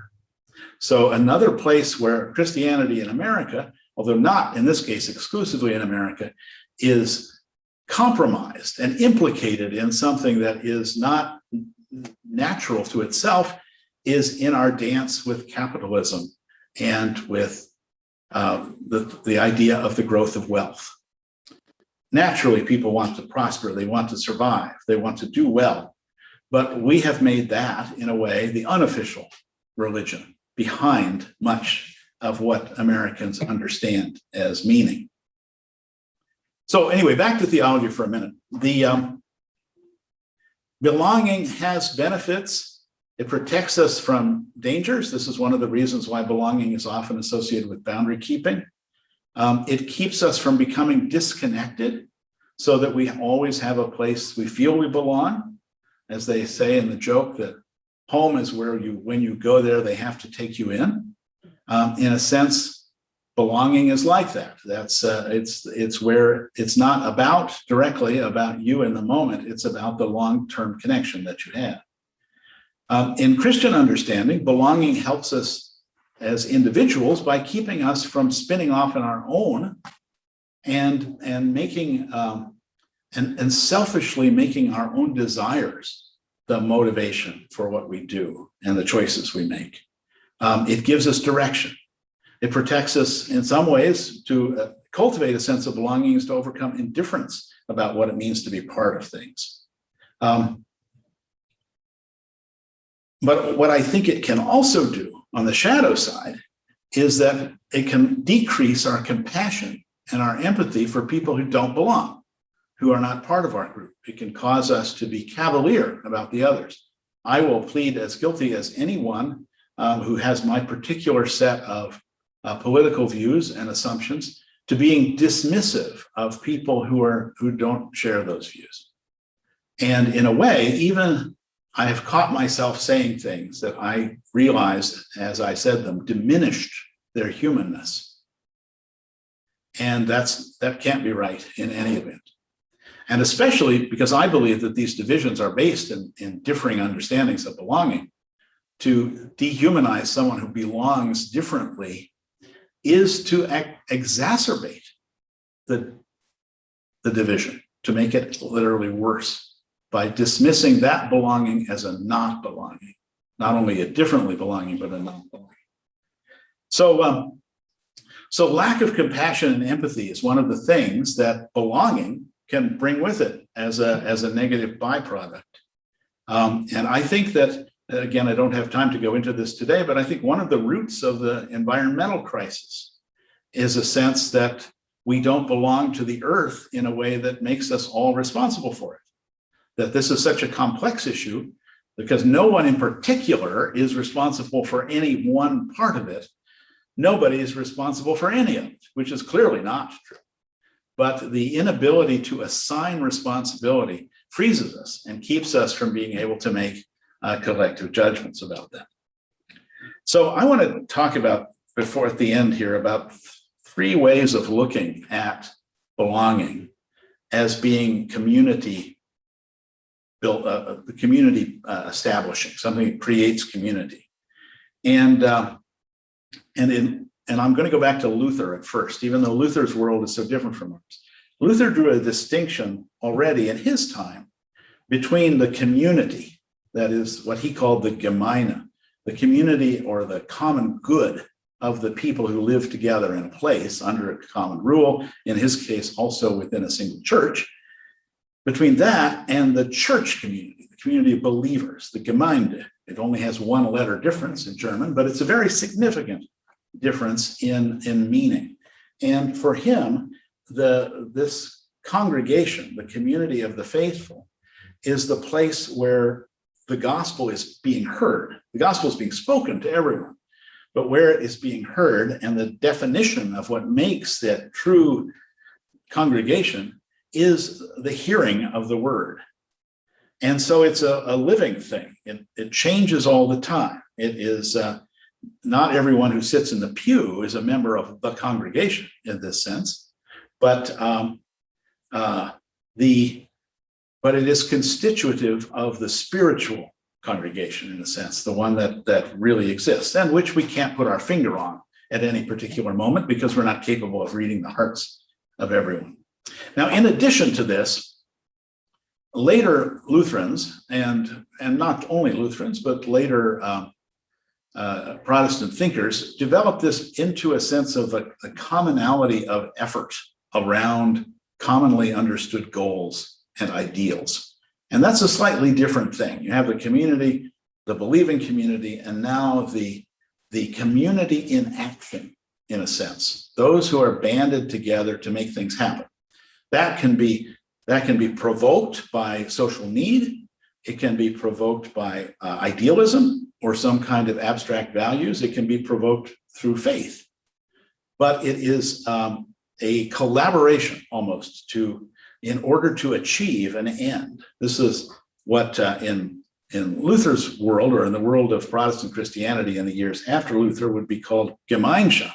So a commonality of working together for something. And on American soil, we see this really lived out by people who come here motivated and informed by Luther's teachings. Most clearly, of course, among the Moravians, who did not make a distinction in their early settlements between being a missionary community, being a believing community, and being what they called an economy, a unit of self-sustenance that involved the production of goods and food, and which helped pay for and support the rest of the community, including the missionary community. The thing that's distinctive about them is that they came not only not to separate from others, but to hold together and to invite others into the fellowship. They weren't, however, really interested in converting the English-speaking Christians of Pennsylvania and North Carolina to Moravianism. They were interested in converting the natives. They came to actually with a specific purpose of bringing the gospel to the natives because they believed that's what was needed. And the rest of their existence was based around that mission, that everything was focused on mission. And the story of Moravianism in America is the breaking down, the story of the breaking down of that consensus into becoming essentially another Protestant American group, which they are today, a full communion partner with the ELCA, a worthy tradition, a fine partner, but not exactly what they came to these shores to do. Any church can be accused of the same thing. The story of our 2 predecessor seminaries is one of the interconnectedness and breaking apart of different ways of understanding what it meant to be Lutheran in the New World. So we're not in a position to throw any stones. One of the things that's fun for me about living here is the way that Pennsylvania has always served as a laboratory for Christianity. I would say that if America is the place where religions come to survive, Pennsylvania is the place where they entered. At least in the first century of American corporate existence, 2 centuries if you include the colonial era. And this is the place where principles which could not be lived out in another place were brought to be experimented with. Quaker simplicity and trust, which ends up, of course, becoming in part the foundation of a banking system that enriches its members and makes Pennsylvania enormously prosperous. Not the intention of its founders, but kind of the working out of a high level of trust within a community of belonging. As I said, the Moravians with their economy. The simplicity of the Anabaptists is a point of belonging too, and thereby reinforcing belonging by making sure that only those who really want to belong are belonging. They have maintained that simplicity more effectively than any other group that comes out of the Reformation era.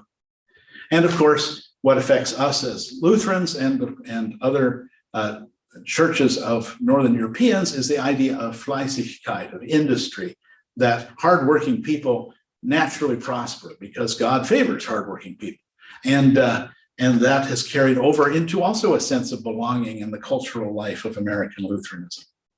So how do we work with all this today? We who are descendants of these people who live in this diverse country, who have to deal with the legacy of racism, of slavery, and of genocide, we can think about cultivating our commonalities. We can think about what aspects of belonging are important to us, and we can consider how we're connected to one another.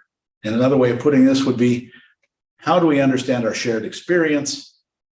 How do we express a sense of identity that covers that can encompass our differences? And how do we act together in concert with the purpose of making things better? These aren't linear things, they overlap like a Venn diagram, I think. And the church, when it's living out its mission to serve its neighbor, will be thinking about all these things. It's hard for a country, a land as complex as ours, to think about useful forms of belonging just because of our basic diversity. But I think what has also weakened this enormously is the consumerism that is probably the strongest form of belonging for many of us.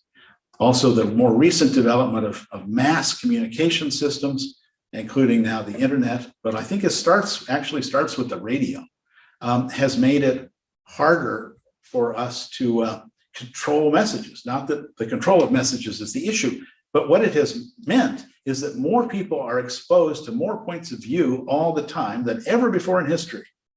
And we know from sociological studies that people who believe in a particular way and are used to a particular way of looking at things, who are exposed to a great variety of opinions, are often confused and irritated and fall back into old patterns of belief rather than expanding. That rather than choosing which makes most sense, they reject them all. And I think there's some of that you can see in the division in America today. I mean, how else but in the internet age could we actually have literal flat earthers? I mean, this is a joke concept. And now apparently, although it's hard to judge whether people really believe this, there are people who believe this strongly enough to be able to organize themselves around the principle. I think maybe in this we've fallen over into a kind of counter belonging, a kind of way of defining yourself in an eccentric way. That means that you're more exclusive because only people who share your deeper level of understanding and meaning and sense of irony can be with you in it. But who knows? I'm not prepared to gloss that completely. But it does tell me that we're even more divided in the things we have access to, the information with which we're overloaded than ever before. And so the challenge of finding meaningful belonging is greater than it's ever been. And the temptation of alienation and dislocatedness is just greater than ever. And what has happened is it means we've disinvested in some of the things that we should hold in common. That is democracy, the welfare of all people, principles that were essential to our founding, but that wealth creation is a more potent force than that, and has forced those things into the background. So my question for you, and where I hope we can go for a few minutes before we stop at past, is how do we, and by we I mean us listening to this, but also the church as a whole, how do we cultivate a healthy sense of belonging that doesn't just reinforce old divisions and actually helps our neighbor? How should the church have a role in this? What can it do?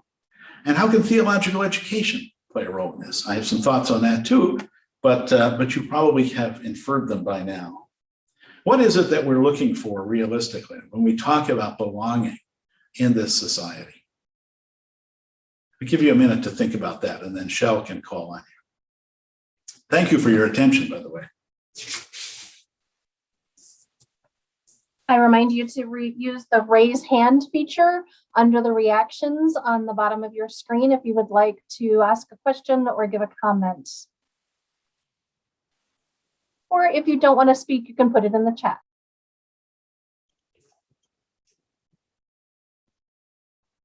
If you'd like me to restate my question a little bit, I would say, how do we cultivate a healthy belonging that is not exclusive of others and that is helpful in our context?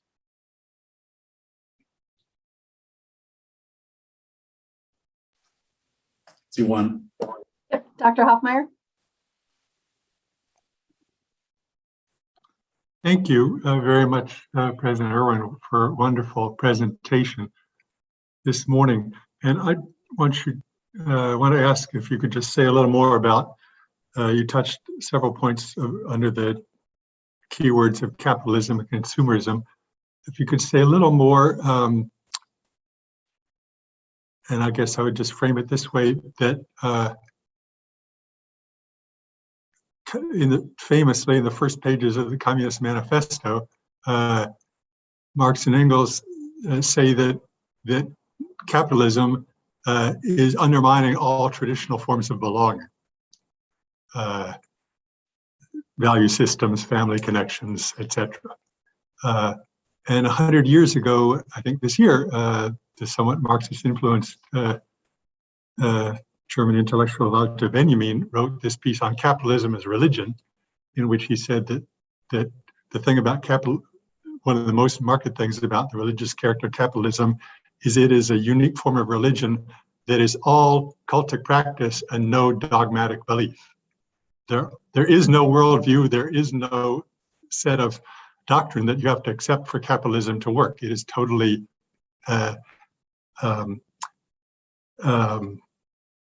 it has no ideational content to which you have to have commitment. And that is, there's no belonging in that sense to it. So I'm wondering just whether you could say a little more about the challenge that poses for us in a society heavily influenced and that rarely names that revolutionary commitment binding and belonging undermining character of capitalism. Yeah.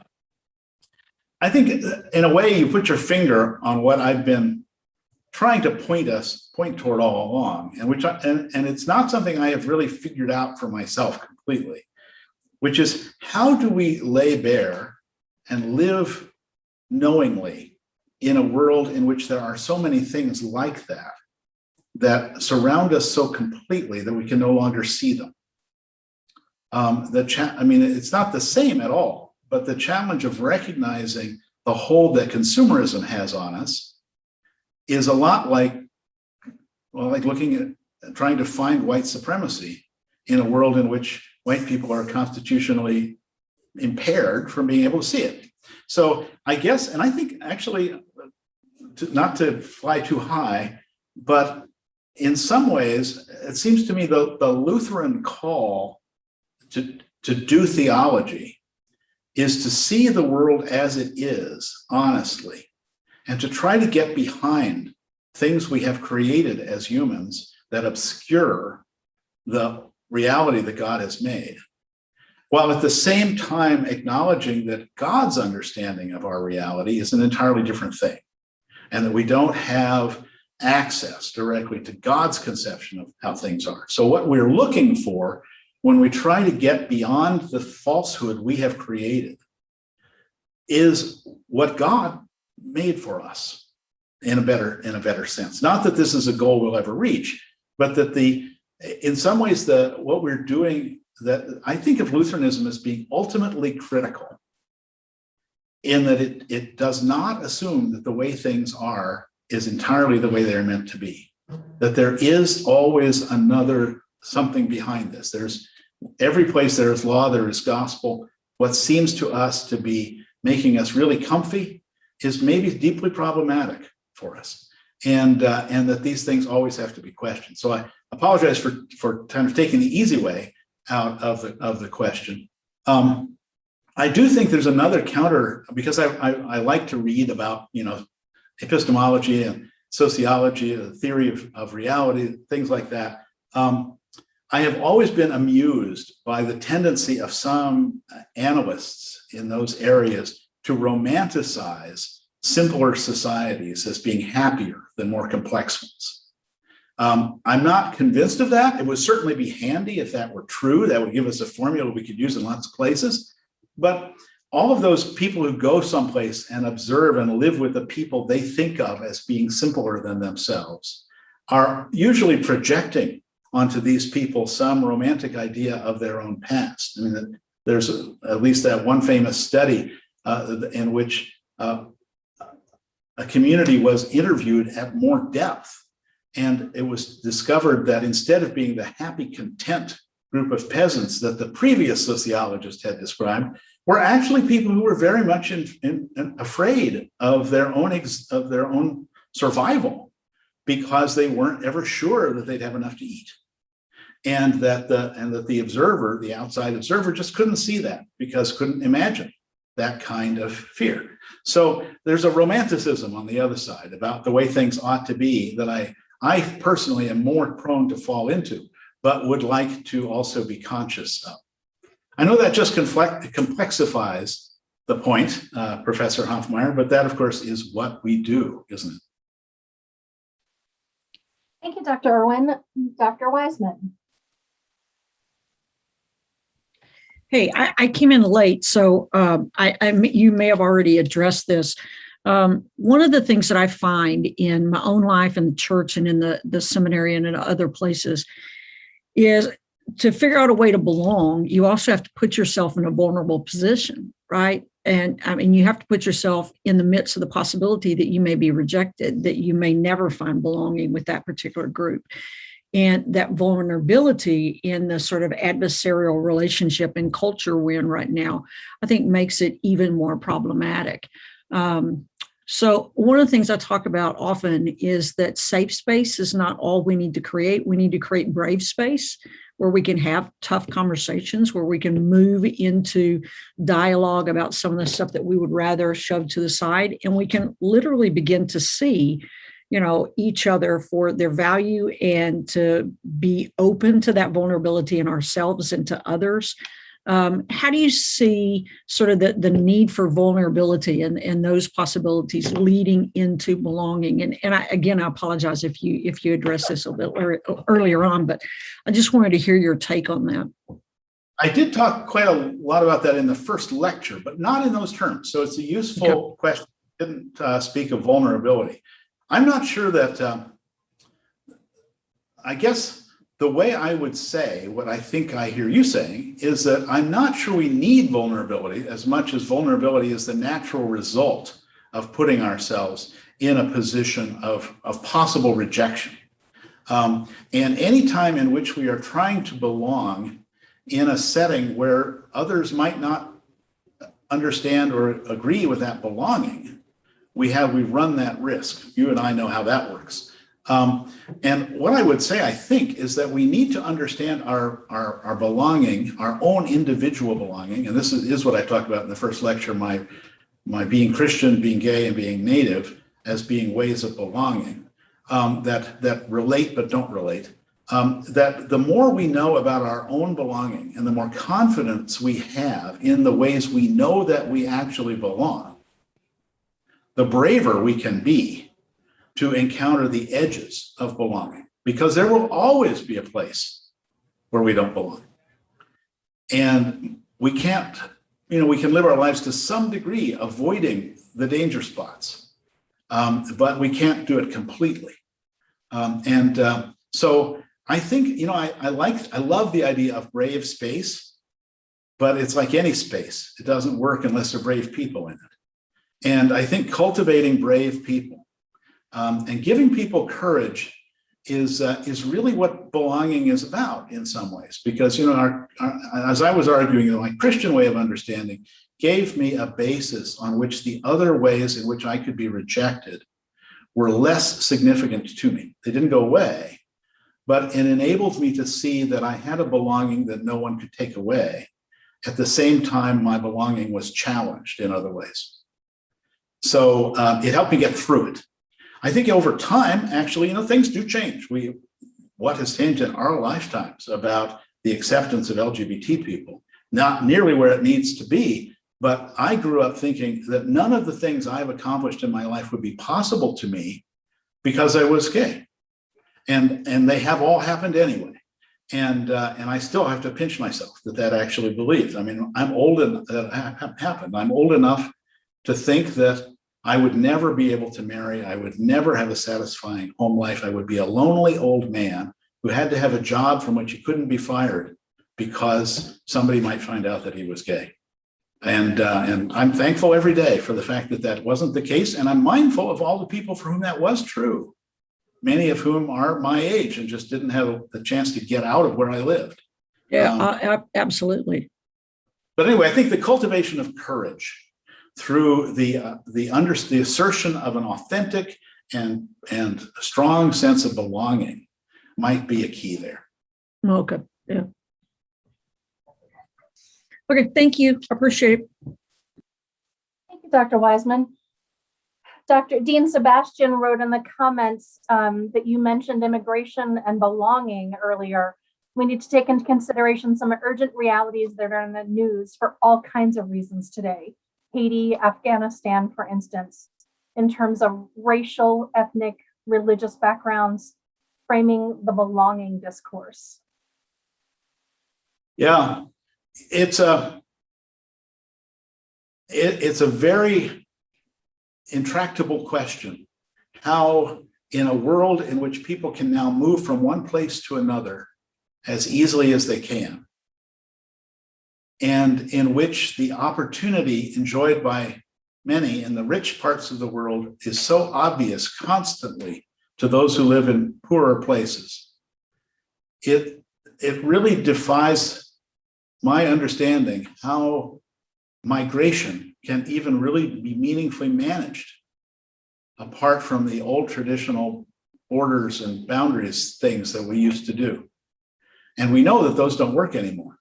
I mean, I have shed many tears over those people who will take their lives in their hands to cross the Mediterranean in a feeble boat, and will do it again and again because what they might get is so much better than what they would have at home. And unless we somehow manage to address human despair in poverty, I don't know how we're going to come up with that. I mean, walls don't help. We know that. And we don't really want to keep people out. And at the same time, we're afraid of what it will do if there is uncontrolled migration. But the fact of American history is that there was effectively uncontrolled migration until after the Civil War.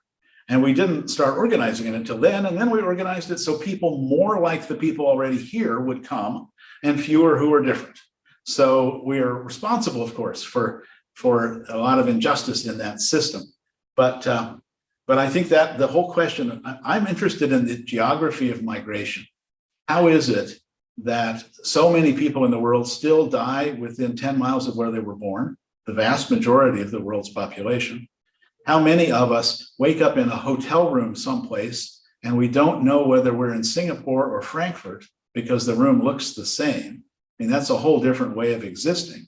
And then how many people are in between who are moderately mobile, but not, but will move for economic reasons? There's a whole, everything about society has been turned upside down by capitalism in a way, and the great disparity between rich and poor nations. And in some places, of course, the rich and poor live more intensely closely together in greater numbers, even than in the United States. Yeah, sorry, I don't have a better answer for that. That's something that we all need to think about. That's very true. Everyone, thank you so much for being a part of this time today. Thank you, Dr. Erwin, for really wonderful thoughts and giving us an opportunity to think through the theology and sense of belonging. This has been a real gift to all of us. We appreciate your work on this. Thank you all for being here, and I look forward to seeing you at another opportunity in learning at ULS. Blessings to all of you. Thank you so much, and be well.